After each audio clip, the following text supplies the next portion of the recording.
kudos to our deacon, who just like honey kept in stride.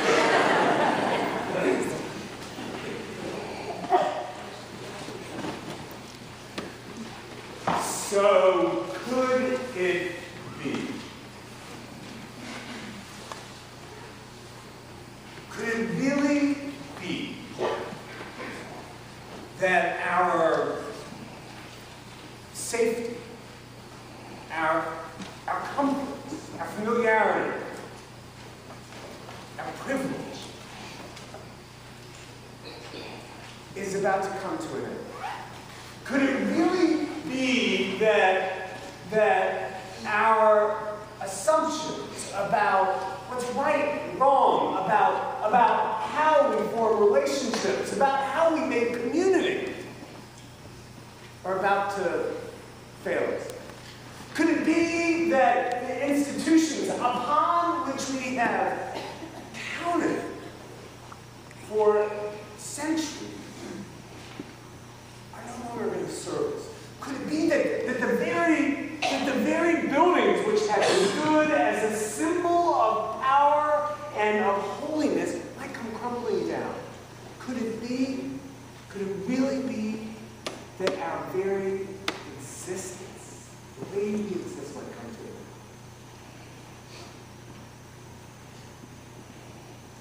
Jesus took some of his closest disciples up to the top of Mount Olives, the holiest of places, these mountaintops.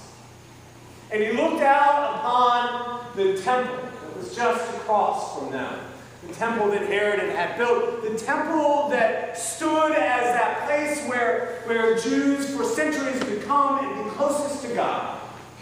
The temple that served as a reminder of just how powerful Herod was and the magnificence at Herod's disposal. They looked out upon that temple. And he spoke of the temple crumbling down. He spoke of wars and rumors of wars and famine. And I have to believe that as the disciples listened to him and speak in those terms, they were asking themselves that question: could it be? Right? You see, here's the setting. They have been traveling with Jesus now for a long time. And Jesus has made his final entrance into Jerusalem. This is his last time coming there because his life is about to come to an end. He's been talking about the pain and suffering that he's going to endure. He's been talking about the kind of death that he will face. They've been listening to this, and they've been watching all along as he's challenged the scribes and the Pharisees with his stories and his teachings. They watched him throw his temper tantrum in the temple itself. They know that being in Jerusalem is a dangerous place for him and probably for themselves as well. And so surely, don't you think, surely as they sit on that mountaintop and they gaze upon the temple that at one time had been a place of holiness and security and certainty, don't you think they're asking some kind of question that begins with, could it be? Jesus, he senses their anxiety. He understands their fears. Surely he does, because he says, don't worry, right? Don't worry. Of course, I would want to say, well, easy for you to say. But in all seriousness, one of the things that I love about hearing Jesus' voice throughout all our Gospels is the number of times he tells us, do not be afraid. He understands what fear is like, how infectious it can be, how disabling it can be, how it can cloud our judgments, how it can shift our compass and change our behaviors. He understands just how powerful a force anxiety and fear can be. And so I love it that he's saying time and time again, do not be afraid. Don't worry.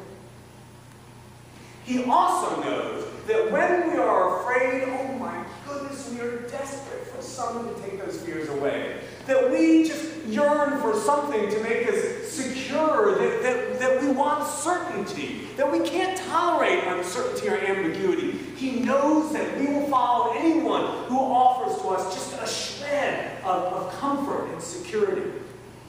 And so he says to his disciples, he gives them this warning: be careful not to be led astray. There have been false prophets before. There will be false prophets to come. He says to them, be careful not to be led astray. Did a little research actually about this notion of false prophets and false messiahs. And actually, scholars have identified somewhere in the neighborhood of, I think, 48 fairly significant would-be messiahs, which have followed since the days of Jesus. So he knew of what he was speaking. Be careful not to be led astray.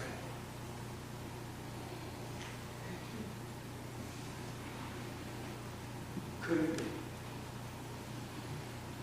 It was an anxious time for these disciples. It's an anxious time for us today, disciples too. I mean, as we look west to the fires on the California coast, and we look east to the hill of our capital, there is conflict burning in one way or another. As we look in the middle of our country, as we look in our schools, as we listen to the news, is there any denying that this is an anxious time for us in this country today?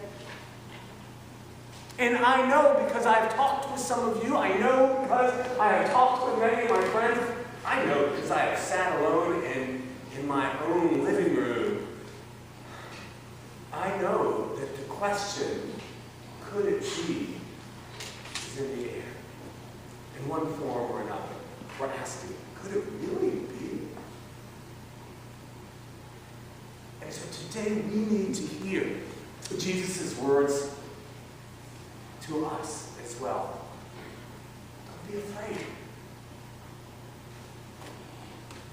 And we need to be wary of following false leaders who will lead us astray. Because sure, we want comfort, we want security, we want certainty, we want our fears to go away. And so we, like the disciples before us, we're vulnerable to being led astray, I think. We're vulnerable to someone who promises something or who stokes something inside of us that maybe for a moment makes us forget our fears, and we need to be careful not to be led astray.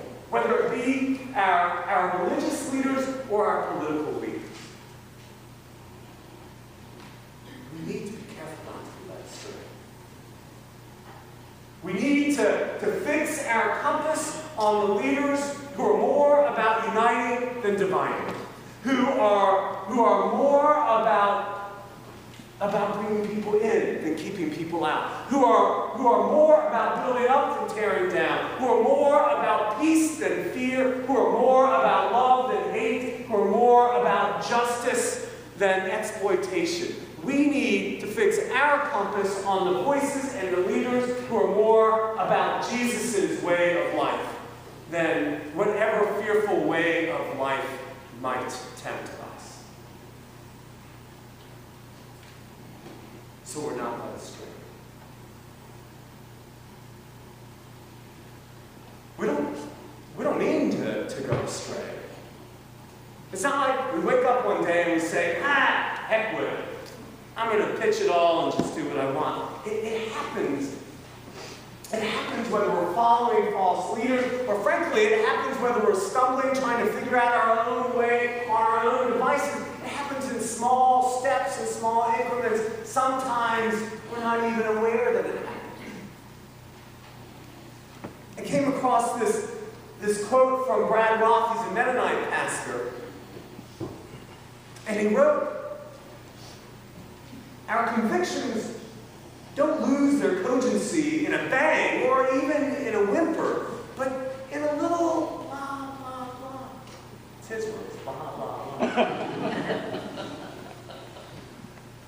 Our conscience, he says, our conscience ghosts us. And we know something has changed, but what? Or who? Or where? Our conscience ghosts us. And we know, but what or who are we?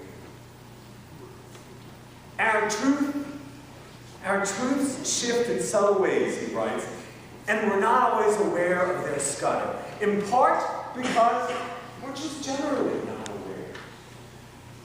But it's also because it's not easy for the I to look at the me without justifying and making excuses. It's not easy for the I to look at the me without justifying and making excuses.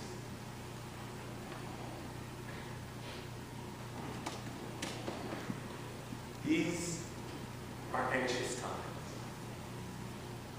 filling us with questions that begin with who. The challenge for us, I think, is to not go astray. Whether it's following a false leader or following our own fearful instincts. The challenge for us is to hear Jesus' words spoken to us in our time. Don't be afraid. Don't worry. The challenge for us is to believe that Jesus' life and death and resurrection was a game changer for all of time. But the challenge for us is to make sure that no matter how tempted we might be by our own fears, not to change our compass. To make sure that our compass is set on grace and on light and on love and on peace and on hope and on one another.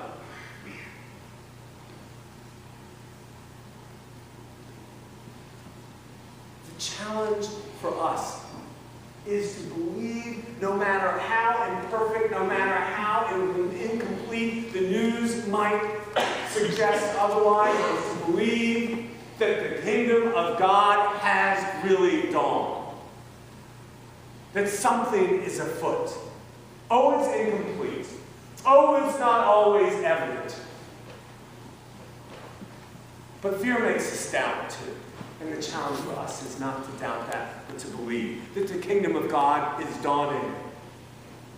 Because you see, the question isn't whether or not the kingdom of God is dawning. The question is whether or not we're going to live in that kingdom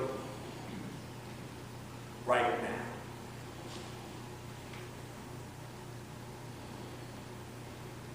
Amen.